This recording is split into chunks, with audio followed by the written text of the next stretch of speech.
OTEP, cher Kamit, comme je vous ai promis, à partir de chaque vendredi, je prendrai du temps pour répondre à vos questions, les questions que vous aurez posées au cours de la semaine.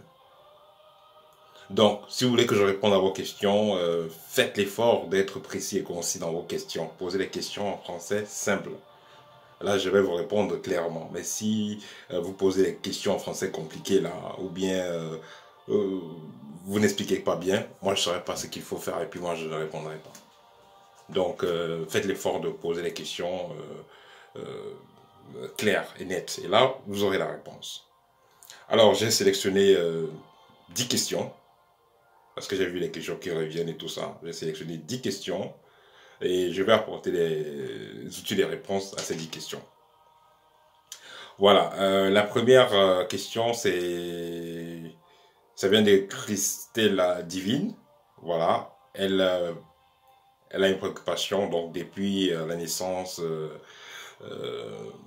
depuis des années, elle vit des phénomènes étranges dans sa vie, le contact avec, je vais dire le contact avec d'autres dimensions, le contact, elle est de plus en plus consciente dans le monde onirique parce qu'elle se rappelle des rêves et tout ça.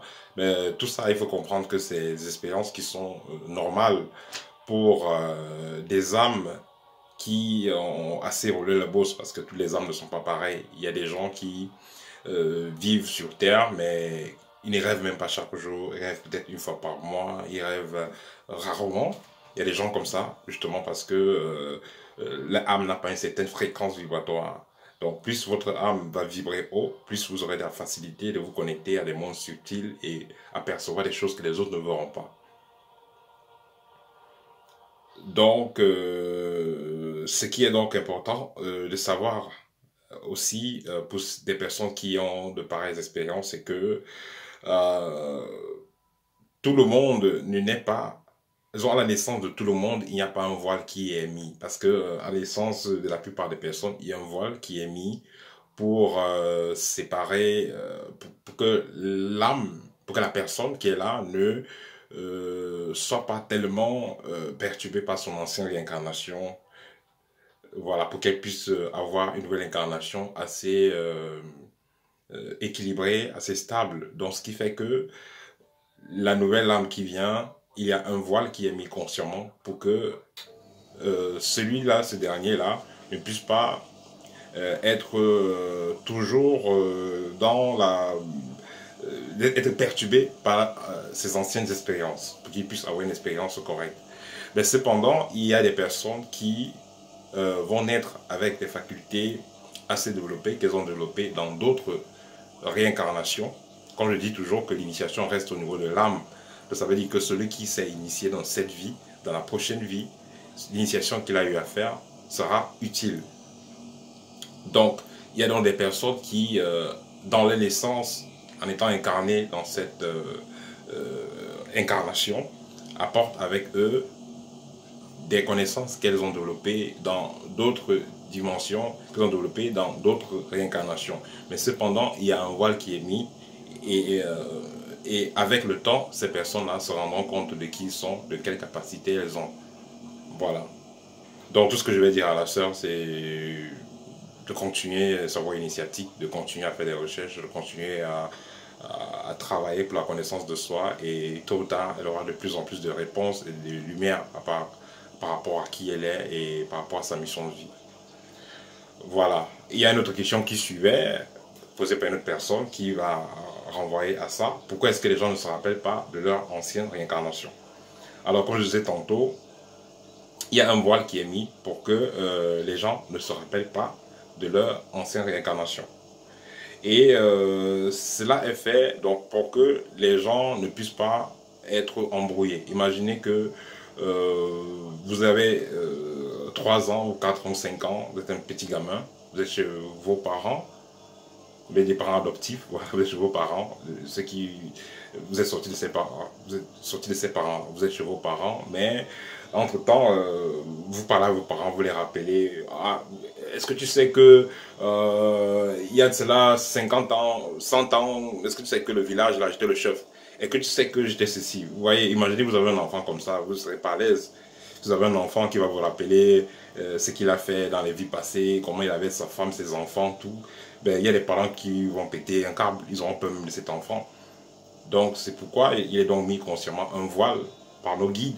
Il est mis un voile pour que nous ne nous rappelons pas de notre réincarnation précédente, de différentes réincarnations. Avec le temps, au fur et à mesure que vous évoluez dans la voie initiatique, ce voile sera de plus en plus retiré et à un moment donné, vous allez vous rappeler très bien de qui vous étiez dans la précédente réincarnation. Donc, on ne se rappelle pas justement pour que cela a été fait comme ça, pour que les gens ne s'embrouillent pas, pour que les gens puissent vivre une incarnation correcte. Vous voyez un peu la réincarnation, c'est quelque part comme si vous faites un examen, si vous réussissez l'examen, donc on va dire la réincarnation, si vous réussissez l'examen, vous ne reprenez plus la classe. La réincarnation, comme je disais quelque part, dans la tradition Camille, la réincarnation est quelque part considérée comme une anomalie parce que c'est au cas où vous avez échoué que vous reprenez. Et vous savez, si vous avez déjà repris une classe, quand vous êtes redoublant dans une classe, si vous avez en tête que vous êtes redoublant et tout, ben, que vous connaissez déjà, vous risquerez encore d'échouer. Et vous allez voir, les premiers de la classe sont généralement ceux qui sortent nouvellement de la classe précédente. Donc on est redoublant, ça ne veut pas dire qu'on a plus de chance. Donc on est redoublant, il faut tout simplement, pour bien suivre, pour bien faire ce qu'on a fait, il faut à un moment donné faire table rase de ce qu'on connaissait. On comprend que si on n'a pas réussi ce qu'on ne connaissait rien, il faut qu'on essaye de se concentrer pour bien comprendre et bien assimiler ce qu'on doit assimiler. Voilà. La troisième question, y a-t-il un âge pour ne plus faire des enfants? De façon clinique, le maximum pour faire un enfant, c'est 35 ans. Et il faut aussi voir quel type d'activité vous faites. Si vous êtes quelqu'un de sportif, et il faut aussi voir votre état de santé. Si vous êtes quelqu'un de sportif, quelqu'un qui contrôle son alimentation, qui ne fume pas, qui ne boit pas n'importe comment, là, voilà, là vous aurez des chances, peut-être même après 35, de toujours accoucher sans problème. C'est vrai que nos mamans en Afrique accouchaient même à 40 ans, mais il faut comprendre qu'elle, une femme qui accouche à 40 ans, ayant déjà accouché le premier enfant peut-être à 18 ans ou à, je ne sais pas, plus jeune, elle a moins de complications. Mais ce qui est primipare, donc ce qui est dans sa première grossesse à 35 ans et plus, ce n'est pas très conseillé, même au niveau clinique. Voilà, donc pour répondre, y a-t-il un âge pour ne plus avoir d'enfant? Moi je dirais 35 ans. Mais qu'à cela ne tienne, même si vous avez moins de 35 ans, il est bon de prendre soin de soi. Ça fait en sorte que même après l'accouchement, la femme reste toujours, elle se sent toujours bien, elle reste toujours bien dans sa peau. Et c'est très important. Voilà la quatrième question. Les enfants qui naissent et le cœur ne bat pas, dont le cœur va juste battre après intervention médicale, de quoi est-il question? En fait, il s'agit d'une adaptation vibratoire, parce que l'enfant, avant de s'incarner, il y a ce qu'on appelle la descente vibratoire. Donc l'âme qui est dans les plans subtils va se faire, comme on parle souvent dans la Bible, ceux qui ont lu la Bible, donc Dieu se fait chair. Donc l'âme qui est l'âme divine va se faire chair. Chair, donc matière. Donc il a réduit ses vibrations. C'est pourquoi quand la femme est enceinte, quand une femme est enceinte, pour celui qui sait lire l'aura, il sait ressentir les énergies, il sent comment l'aura de la femme est bien plus agrandie. Voilà, il sent ce magnétisme-là. Et c'est très palpable à partir des premiers mois. Donc voilà, donc c'est un problème d'adaptation. Quand l'âme est donc descendue, elle s'est connectée, disons, elle se télécharge dans le corps de la maman qui va porter dans l'enfant. Après maintenant, il y a accouchement. Et si la maman ne s'est pas bien préparée, il se peut donc que l'enfant, il pourra naître, le cœur ne bat pas, parce que bon, effectivement, il n'y a pas eu, l'adaptation n'a pas été faite, disons, le programme n'a pas été fait dans sa totalité. Donc c'est juste, je dirais, pour éviter le cas pareil, il faut tout simplement que la maman apprenne, que les parents sachent ce qu'il faut faire en avance pour que l'enfant fonctionne bien au niveau énergétique, pour que tous ces chakras, ces centres énergétiques fonctionnent bien, soient bien, et que ces différents corps soient alignés. Il va falloir que les parents fassent un travail ou alors suivent une certaine diète, une certaine façon de vivre pour que l'adaptation au niveau vibratoire, soit correct. Parce que s'il y a une bonne adaptation, et il n'y aura pas de complications. Mais il y a complications généralement quand l'adaptation n'y est pas. Et il y a des cas aussi où on va retrouver des fausses couches qui sont dues à la pollution énergétique. Parce que, comme je l'ai dit, l'enfant qui vient, c'est une âme qui sort d'un plan très haut, qui a des très hautes vibrations. Donc, ce qui fait que, au cas où il y a d'autres vibrations qui perturbent et qui empêchent aux vibrations de l'âme de s'intégrer, il peut avoir une fausse couche et autres. Voilà. Et il y a des cas donc, où l'enfant va naître, même son cœur ne bat pas et tout. Il est presque comme s'il était mort, on ne sait même pas, le cerveau tourne et tout. Il va falloir qu'on le tape, le réanimer. Justement, c'est des cas aussi où il n'y a pas eu, où l'adaptation n'a pas été correcte. Voilà. Mais le fait de taper, le fait de faire l'intervention clinique, ça fera en sorte que l'enfant vive normalement. Donc dans tous les cas, la médecine, quelque part aussi, aide. Voilà. Bon, la sixième question. Faut-il voir le cadavre d'une personne de la famille? Faut-il voir le cadavre d'une personne de la famille? Alors, il est important de noter que dans notre tradition kamique, quand il y a eu décès quelque part, il faut purifier tous les membres de la famille. Il faut purifier tous les membres de la famille parce que celui qui va mourir, il y a une forme de montée vibratoire qui va se passer parce qu'il quitte de la matière pour retourner dans le plan subtil. Donc il faudra que les proches fassent une purification par la suite, parce qu'ils vont être en contact avec des énergies qui viennent d'autres plans. Ils vont être en contact aussi avec l'énergie de la mort, comme on dit souvent, de cette transition-là. Et il y a eu des cas où vous avez vu, dans une famille X, quelqu'un est mort, après quelques semaines, dans la famille Y, ou après quelques mois, la famille Y, quelqu'un meurt, comme ça se suivait. Justement, c'est une énergie qui va continuer à tourner et tourner jusqu'à ce qu'on la coupe. Donc, il est important que cette énergie soit coupée, que le rituel adapté soit fait. Et dans l'école, nous avons des gens qui sont capables de faire ce rituel-là quand il y a eu décès quelque part.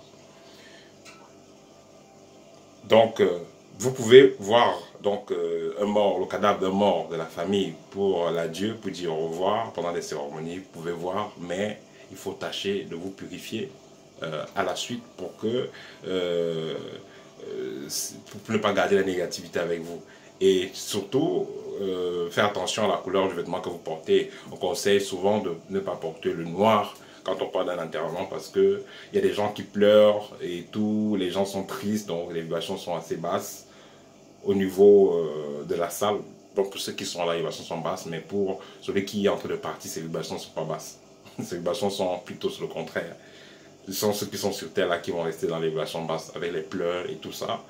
Donc si vous avez porté des vêtements noirs, vous allez attirer tout cela, vous allez télécharger cela en vous, vous allez attirer cette tristesse là en vous, cette négativité en vous. Donc à ce moment-là, il faut plutôt porter le blanc. Septième question, le charbon agit-il contre les poisons mystiques?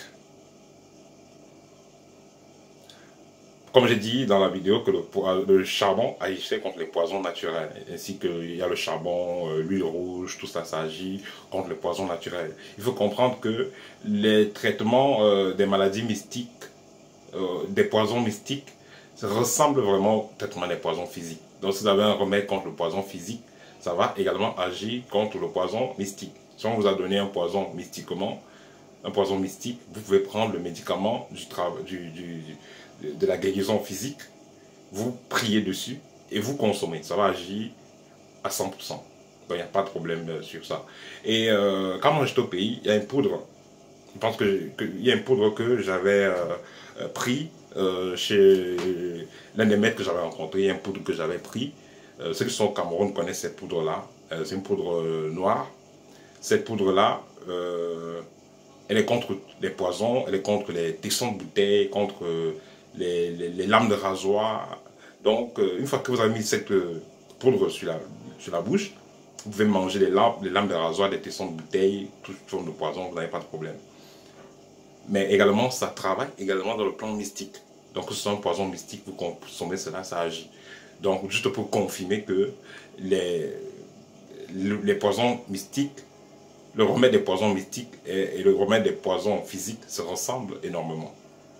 Donc, vous pouvez, en cas d'urgence, prendre le remède d'un poison physique, prier dessus et l'utiliser. Ça va vous aider contre le poison mystique.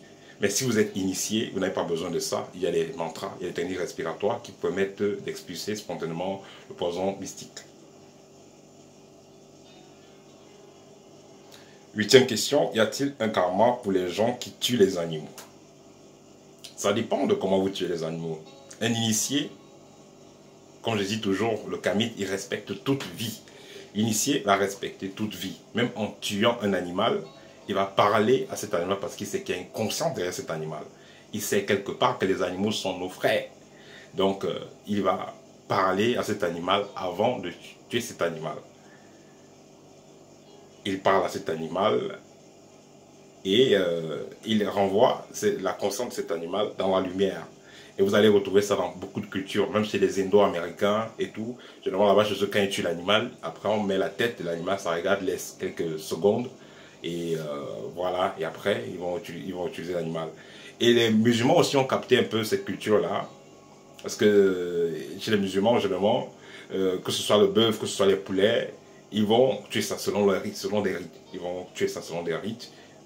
Voilà. Et c'est un musulman, si cet animal-là n'a pas été tué selon les rites, il va éviter de manger cela. Pareil avec les restaurants, ceux qui ont fait peut-être Dubaï ou Arabie Saoudite, vous allez voir pas des restaurants, ils vont écrire là-dessus que c'est un restaurant, c'est halal, je ne sais plus comment ils appellent ça. Pareil à Dubaï, pareil, bref, dans ces zones arabes là, ils écrivent toujours. Même dans des magasins, vous arrivez au magasin, vous allez voir, on a écrit que ces animaux ont été tués selon les rites musulmans. Même que ce soit les cartons de poulet, que ce soit la viande de bœuf, de vache, tout ça, on écrit dessus que c'était tué selon les rites musulmans.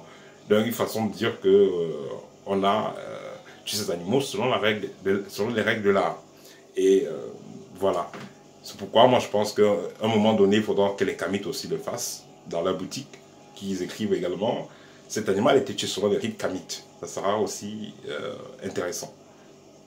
Parce que chez nous, on ne tue pas l'animal n'importe comment. L'animal est sacré, comme toute vie est sacrée d'ailleurs. Et c'est ce qui a poussé certaines personnes à développer le mouvement des végétariens, par exemple, des véganes et tous ces gens-là. Ils vont vous dire qu'ils ne mangent pas la viande parce que l'animal, quand il meurt, il part avec le stress, il maudit sa viande. Je ne sais pas si vous qui m'écoutez, vous avez déjà tué un animal. Bon, ceux qui ont fait l'Afrique, la plupart ont déjà tué les animaux. Quand vous attrapez une chèvre là, ou un poulet que vous allez tuer, un canard que vous allez tuer, vous sentez comment le cœur de l'animal bat, comment l'animal a peur, il tremble. Et vous allez tuer, vous allez donc manger cela. Donc toute cette peur-là va être téléchargée dans la chair de cet animal-là. Et vous allez manger cela. Et ça va vous influencer plus tard avec la peur et tout. Et vous savez, si vous avez une certaine quantité de peur, le monde spirituel ne peut pas s'ouvrir à vous. Donc c'est aussi quelque chose qu'il faut noter. Donc, est-ce qu'il y a donc de karma pour les gens qui tuent les animaux? Ça dépend de comment vous tuez les animaux. Quand vous tuez l'animal parce que vous avez besoin de tuer cet animal, là il n'y a pas, parce que vous avez besoin de manger cet animal, là il n'y a pas de problème. Mais ceux qui vont tuer les animaux pour s'amuser, vous achetez un pistolet, vous partez tester en forêt, pour tuer les animaux et tout ça, vous allez abandonner là. Là c'est karmique, là c'est dangereux, c'est karmique. Voilà.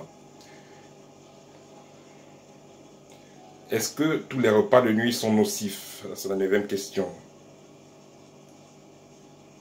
Il a posé la question, est-ce que les repas de nuit sont toujours nocifs? Ouais, bon, je vais dire à 98%, 98%, les repas de nuit sont nocifs. Voilà, les repas de nuit sont nocifs. C'est déjà on dit que oui, les ancêtres, on peut vous donner des repas et tout ça qui vont vous aider, vous guérir. Bon, ça c'est pour eux là-bas. Mais selon moi, selon mon expérience, je n'ai pas encore eu, à l'époque où j'avais cette forme d'attaque, je n'avais jamais eu un repas qui était bienveillant. Voilà, donc les repas de nuit, selon moi, c'est pas quelque chose de bon. Si quelqu'un veut vous donner à manger, qui vous invite au restaurant, vous asseyez, vous mangez. Si quelqu'un vous donne de l'argent, il vous appelle, vous vous rencontrez, vous donne de l'argent. Pas des choses que vous rêvez l'agneau, vous donne de l'argent. Vous rêvez l'agneau, vous fait manger. Voilà, les gens qui ne vous disent même pas bonjour en journée. Les gens qui n'ont jamais parlé positivement de vous. Mais la nuit, ils vous donnent les repas, ils vous donnent la nourriture, ils vous font manger le poulet, tout ça. C'est quoi ça? Donc, c'est juste des formes de pollution énergétique. Donc, selon moi, la plupart, c'est négatif. Le repas de nuit, il ne faut pas... la plupart, c'est négatif. Il paraît que les repas de nuit, vous avez des effets spontanément, ou après quelques semaines, après quelques mois, même peut-être après des années. Mais tout ça, pour moi, ça ne sert à rien. C'est pas positif du tout. Voilà. Et ce que je veux aussi dire sur les repas de nuit, c'est que pour un sorcier, le repas de nuit, c'est super. Hein. Quand il y a de la sorcellerie dans le corps, le repas de nuit, c'est super. Que ce soit sorcier conscient ou inconscient. Parce que le sorcier, quand il va aller manger des gens la nuit, tout ça, ben lui, il se recharge. L'initié va se connecter aux astres, se connecte à la terre, se connecte aux plantes et tout ça pour se recharger. Mais le sorcier, ben, lui va se connecter, il va manger la chair humaine, voilà, pour se recharger. Donc pour le sorcier, le repas de nuit, c'est super. Et je vais vous dire que le repas de nuit, ce que vous mangez là, c'est juste de l'illusion. Parce que vous allez voir que c'est du poulet, c'est du riz, mais en réalité, c'est pas ça, c'est de la chair humaine.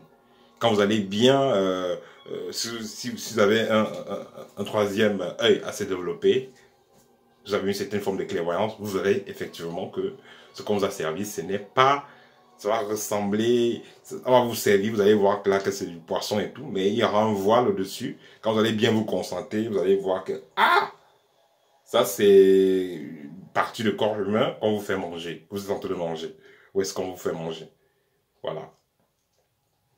Donc, les repas de nuit, c'est pas du tout correct. Et si vous en avez, essayez de contacter un spécialiste, un initié, pour vous aider à ne plus en avoir et déjà vous purifier de ce que vous avez dans le corps. Parce que les repas de nuit, comme j'ai dit tantôt, c'est pas du tout positif.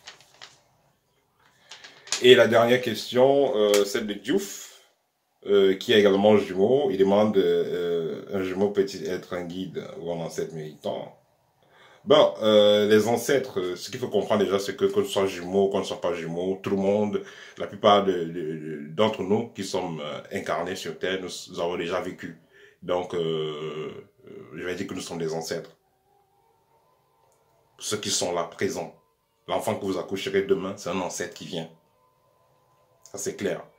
Mais ancêtre méritant, ici, ancêtre méritant, ici, on va considérer un ancêtre méritant quelqu'un par rapport à ce qu'il a déjà accompli. Ce qu'il a accompli avant de partir. C'est ça qui fera de lui un ancêtre méritant ou pas. Donc quelqu'un qui est mort à un âge assez mature, qui a laissé une descendance, qui a œuvré pour la communauté, ben là, on peut le considérer, et qui est mort de façon naturelle, bien entendu, là, il sera considéré comme un ancêtre méritant, parce qu'il a fait des choses pour la communauté. Mais si vous êtes un ancêtre méritant qui est revenu, disons un ancêtre qui est revenu, on ne pourra pas dire que vous êtes ancêtre méritant en tant que tel. C'est vrai quand même que que ce soit les jumeaux, que ce soit les albinos, les gens qui naissent avec les pieds, au lieu de naître en position siège, au lieu de naître avec la tête pour la plupart, tous ces gens sont considérés comme des gens très spéciaux. C'est vrai que tout le monde est spécial, mais ils sont considérés comme des gens très spéciaux, comme des ancêtres particuliers qui viennent pour une mission particulière. Mais c'est quand même, tout le monde sait une mission particulière. Voilà. Mais il est clair que ces gens sont, ils sont différents. On ne les classe pas comme tout le monde, en fait. On ne les classe pas comme tout le monde. Ceux qui sont des jumeaux, albinos, n'est pas les pieds, on ne les classe pas tout le monde. On ne les classe pas comme tout le monde.